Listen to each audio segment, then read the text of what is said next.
Okay, so good morning to all. Now we start today's class or today's session. Ashtang Hridaya, chapter number 18. That name is the Bhavan Brechan Vidhi. So आज की class में हम लोग भवन ब्रेचन विधि के first part के बारे में चर्चा करेंगे, डिस्कशन करेंगे. सो माई सेल्फ डॉक्टर सिद्धांत Singh, MD Ayurveda, assistant professor, GIA, Gujarat, Rajkot. So the chapter name is Boman ब्रेचन विधि अध्याय. ये सूत्र स्थान अष्टांग हृदय सूत्र स्थान के 18वें नंबर का चैप्टर यहाँ पे बताया, जिसका नाम है बवन ब्रेचन विधि, लाइक एमेसिस और परगेशन थेरेपी. तो क्या होती है अकॉर्डिंग टू बागभट्ट, अकॉर्डिंग टू अष्टांग हृदय, हम यहाँ पे देखेंगे, इसके बारे में डिस्कशन करेंगे क्या चीज होती है. So first what are says, Acharya क्या कहना चाहते हैं. This chapter explain in detail regarding the vaman and virechan panchakarma procedure. मतलब इस चैप्टर में बमन और ब्रेचन के बारे में एक्सप्लेन किया गया है. Who are best studied for those या these therapies who are not, what are the signs to be observed during the procedure, complication, treatment for such complication. मतलब कि कौन कौन से लोग बमन ब्रेचन के योग्य हैं, किनको क्या देना चाहिए, नहीं देना चाहिए, कौन इसके योग्य हैं, अयोग्य हैं, इसका क्या प्रोसीजर होता है, इसकी क्या विधि होती है, इसकी क्या कॉम्प्लिकेशन होती है, उसके बारे में इस चैप्टर में बताया गया है. It is the chapter 18th of अष्टांग हृदय सूत्र स्थान. It is called the Boman ब्रेचन विधि अध्याय. सो इस चैप्टर की स्टार्टिंग में उन्होंने आचार्य ने थोड़ा सा इंट्रोडक्शन दिया है.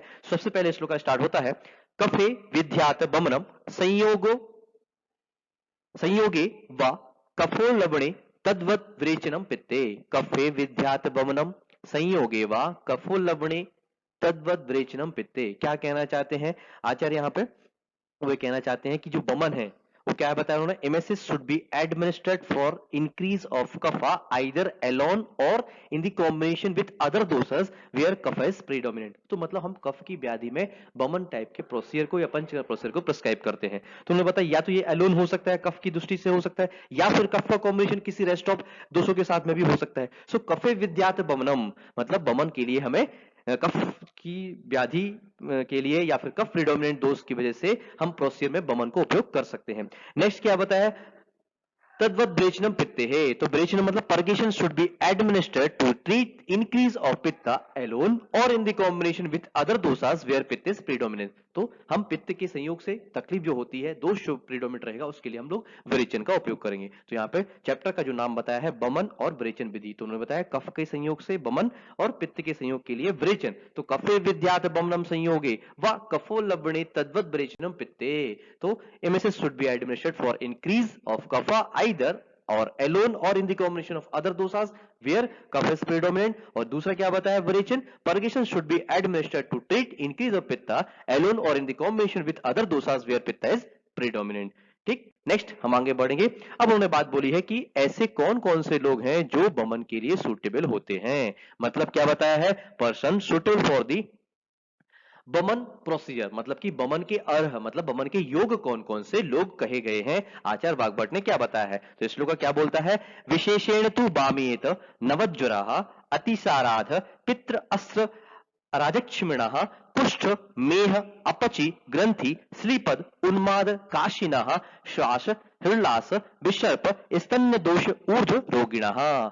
ये उन्होंने श्लोका के माध्यम से बताया है कि कौन कौन से लोग, कौन कौन से पर्सन या कौन कौन से ऐसे पेशेंट्स हैं जिनको हमें बमन देना चाहिए. तो क्या बताया है, विशेषेण तु बामेत मतलब अब एक एक करके क्या बताया है, नवज्वराः emesis should be administered to person suffering from, किसको, नवज्वरा फीवर ऑफ रिसेंट ओरिजिन. नवज्वर वाले पेशेंट को हम दे सकते हैं. अतिसार डायरिया डिसेंट्री वाले पेशेंट को दे सकते हैं. अधः पित्त pitta imbalance in the lower part of the abdomen वाले पेशेंट को हम दे सकते हैं. पित्र अस्त्र मतलब bleeding disorder due to the pitta imbalance, इसमें दे सकते हैं. फिर उसके बाद दिखाया लाइन में राजक्षिमिणा, मतलब कि राजक्षिमा क्रोनिक रेस्पिरेटरी डिसऑर्डर है, तो उसमें भी हम पेशेंट को एडवाइस कर सकते हैं.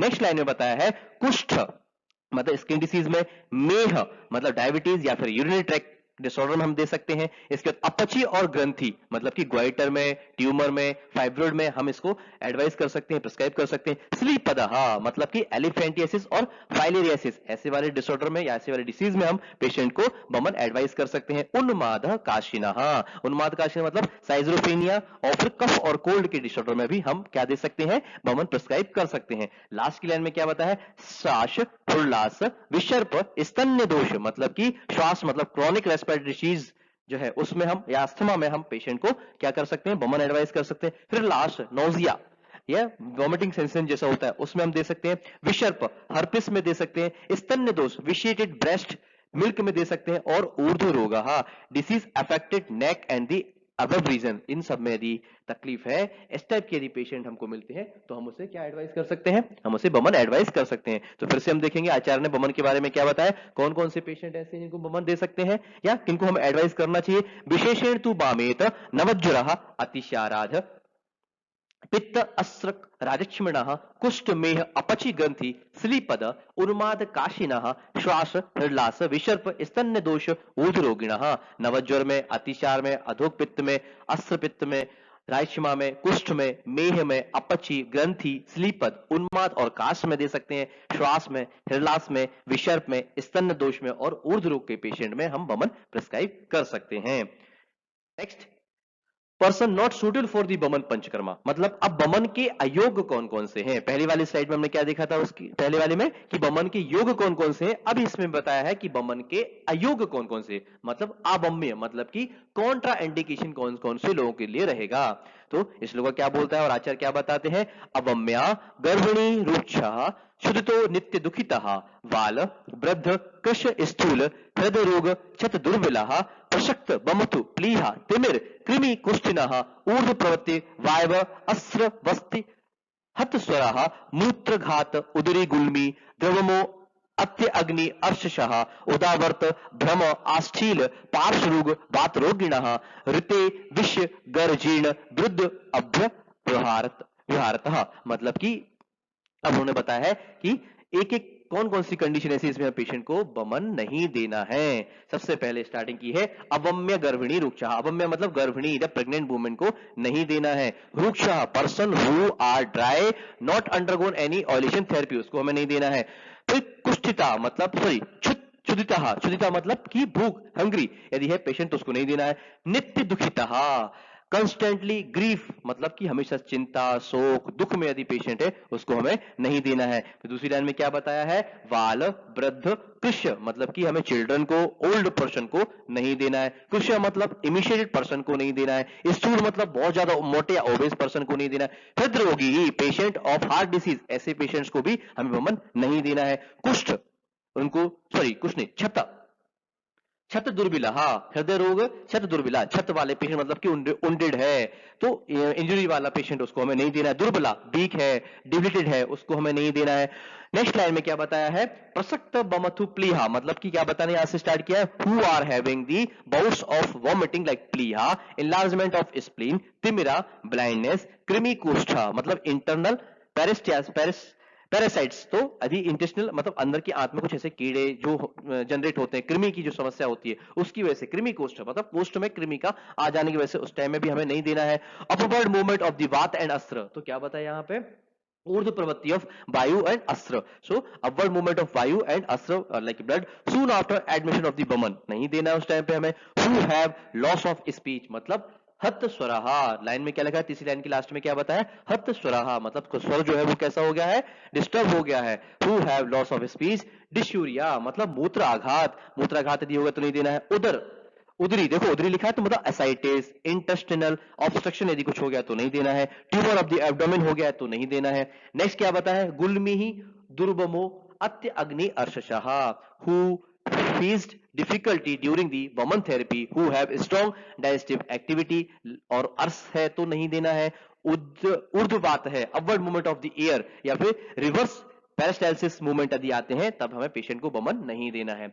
नेक्स्ट क्या बताया है, उदावर्त है, फिर भ्रम है, आस्टील है, पार्श्व है, रुग्ण वात रोगिण मतलब giddiness enlargement of the prostate, पार्श्ववात मतलब pain in the flanks region disease caused by the vata, person suffering from the poisoning and indigestion and who have consumed the incompatible food मतलब वृद्ध आहार। लास्ट लाइन में क्या बताया, विष गर्जीर्ण वृद्ध आहारतः मतलब कि आहार यदि लेता है तो हमें पेशेंट को इन कंडीशन में बमन एडवाइस नहीं करना है। Person not suitable for the Boman panchakarma like Boman अनार और अवम्य कौन कौन से होंगे, अवम्य गर्भिणी रुक्षा श्रुतो नित्य दुखिता बाल वृद्ध कृष्य स्थूल हृदय रोग क्षत दुर्बला प्रसक्त बमथु प्लीहा तिमिर कृमि कोष्ठिनः ऊर्ध्व प्रवृत्ति वायु अस्त्र वस्ति हत स्वरः मूत्राघात उदरी गुल्मी द्रवमो अत्य अग्नि अर्शसः उदावर्त ब्रह्म आश्चील पार्श्वरोग वातरोगिणः ऋते विषगर जीर्ण वृद्ध आहारतः। मतलब कि ऐसी कंडीशन में हमें पेशेंट को वमन एडवाइस नहीं करना है। मतलब गर्भिणी है, रूक्ष है, क्षुधित है, नित्य दुखी वाला पेशेंट है, बाल है, वृद्ध है, स्थूल अवस्था है तो नहीं देना है, हृदय की कोई बीमारी है, छत अवस्था है, दुर्बलता है तो नहीं देना है। फिर प्लीहा, तिमिर, ब्लाइंडनेस, कृमि कोष्ठ, कोष्ठ में कृमि हो गए, ऊर्ध्व गति ऑफ अस्त्र और वायु यदि हो गया है तो नहीं देना है। हत स्वरहा, मतलब कि स्वर जो है वो हत हो गया या विक्षिप्त हो गया उस समय नहीं देना। मूत्राघात की कंडीशन है, उदर की कोई बीमारी है, गुल्म यदि हो गया है और अति अग्नि और अर्श यदि ये कंडीशन है तो नहीं देना है। उदावर्त यदि है, भ्रम गिडीनियस यदि है, आस्टील पार्श्वरुका मतलब कि उसके फ्लैंक्स में पेन हो रहा है, वात रोगिणा जो बात की वजह से तकलीफ हो रही है तो हमें उस कंडीशन में नहीं देना है। ऋते विषय मतलब पॉइजनिंग की वजह से नहीं देना है। गर्जीर्ण वृद्ध आहार यदि पेशेंट ले रहा है तो उस अवस्था में हमें पेशेंट को वमन एडवाइस नहीं करना है। नेक्स्ट अब आता है सेकंड वाला ब्रेचन। तो ये चैप्टर की स्टार्टिंग कैसे है, बमन और ब्रेचन विधि है। तो हमने पहले वाले सेक्शन में क्या देख रहे हैं, बमन और ब्रेचन के योग कौन कौन से होते हैं और अयोग कौन कौन से होते हैं। तो इस स्लाइड के माध्यम से आचार्य क्या बताना चाहते हैं, इस श्लोका के माध्यम से, तो व्रेच्य person suitable for the purgation therapy.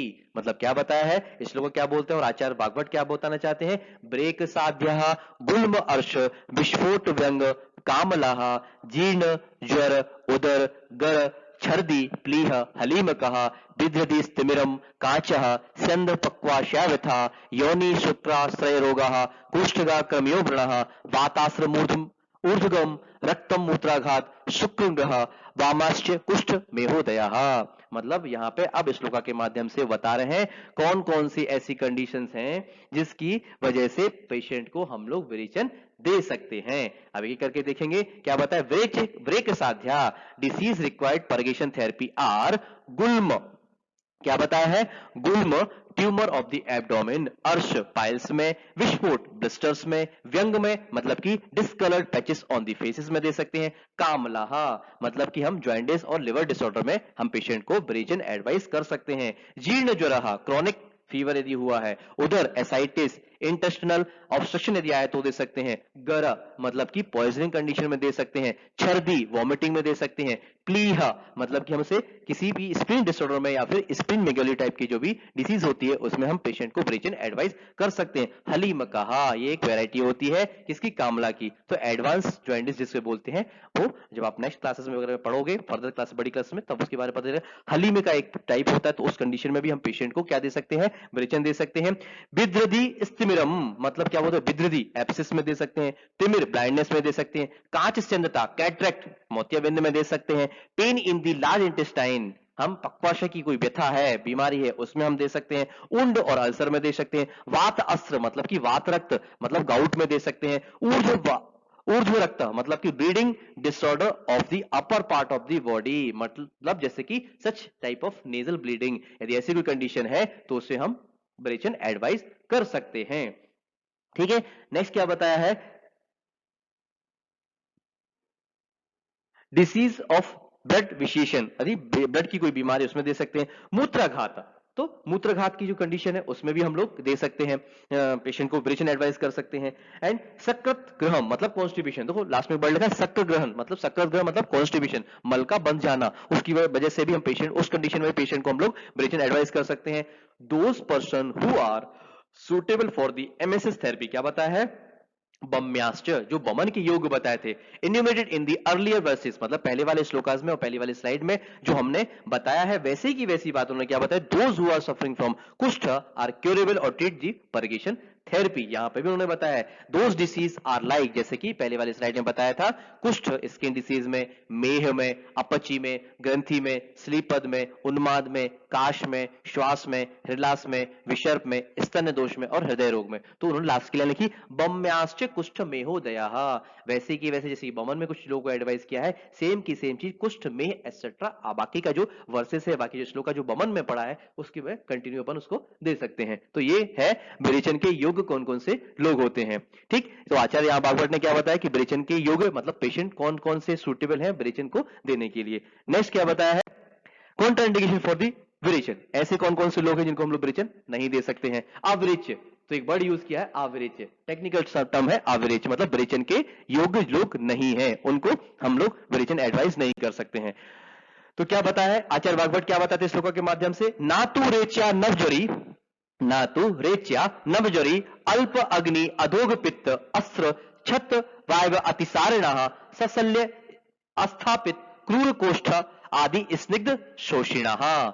इस श्लोका के माध्यम से आचार्य यहां बताना चाहते हैं कि ऐसे कौन कौन से लोग हैं जिन्हें हम विरेचन नहीं दे सकते हैं, मतलब इनको हम कॉन्ट्रा इंडिकेशन मानते हैं। नातो रेच्या नवज्वरी, मतलब नातुरेच्य नवज्वरी, मतलब यहां पे क्या बताया है? नवज्वर, यदि फीवर ऑफ रिसेंट ओरिजिन, तो उनमें हमें पेशेंट को एडवाइस नहीं करना है। अल्प आग्नि ही, पुअर डाइजेस्टिव पावर है, एक्टिविटी है, तो उसे पेशेंट को एडवाइस नहीं करना है। अधोग रक्त पित्त, मतलब bleeding disease of the lower part of the body, मतलब कि such as bleeding as per the rectum, उन कंडीशन में हमें पेशेंट को क्या करना? विरेचन एडवाइस नहीं करना है, ध्यान रखना। नेक्स्ट अतिसारा, मतलब कि डायरिया और डिसेंट्री के डिसऑर्डर में हमें पेशेंट को एडवाइस नहीं करना है। सशल्य, फॉरेन बॉडी जो होती है उसमें भी हमें पेशेंट को विरेचन एडवाइस नहीं करना है।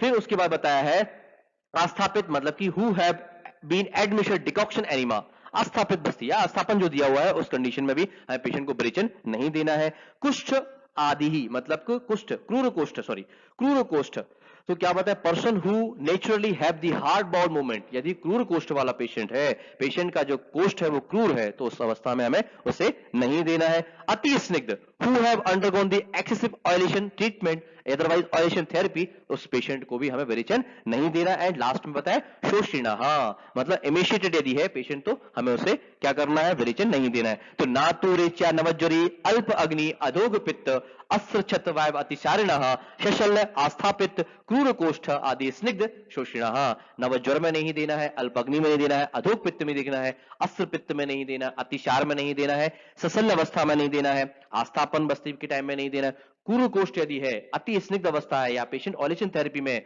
तो नहीं देना है, और शोषिणः रुक्ष अवस्था है तो पेशेंट को हमें विरेचन ट्रीटमेंट एडवाइस नहीं करना, या विरेचन पंचकर्मा हमें इसको एडवाइस नहीं करना है। तो ये था कॉन्ट्राइंडिकेशन ऑफ द विरेचन। तो हमने आज की सेशन में देखा है कि 18वें चैप्टर बमन विरेचन विधि है, बमन कैसे होता है, विरेचन कैसे होता है, उसकी जो हेडिंग है या उसकी जो हेडलाइन उसको समझाने की कोशिश की है। कफ की प्रीडोमिनेंट होती है तो बमन, पित्त की प्रीडोमिनेंस होती है तो विरेचन, या इनके सिंगल दोषों का या इनके साथ कॉम्बिनेशन दोषों की वजह से भी हम इनको एडवाइस करते हैं। फिर उसके बाद आचार्य ने बताया कि कौन कौन से लोग बमन के योग्य होते हैं, कौन कौन से बमन के अयोग्य होते हैं, वैसे ही कौन कौन से लोग विरेचन के योग्य होते हैं और कौन कौन से लोग विरेचन के अयोग्य कहे गए हैं। तो यहाँ आज के सेशन में हमने देखा है कि इतने चीजों के बारे में जाना है।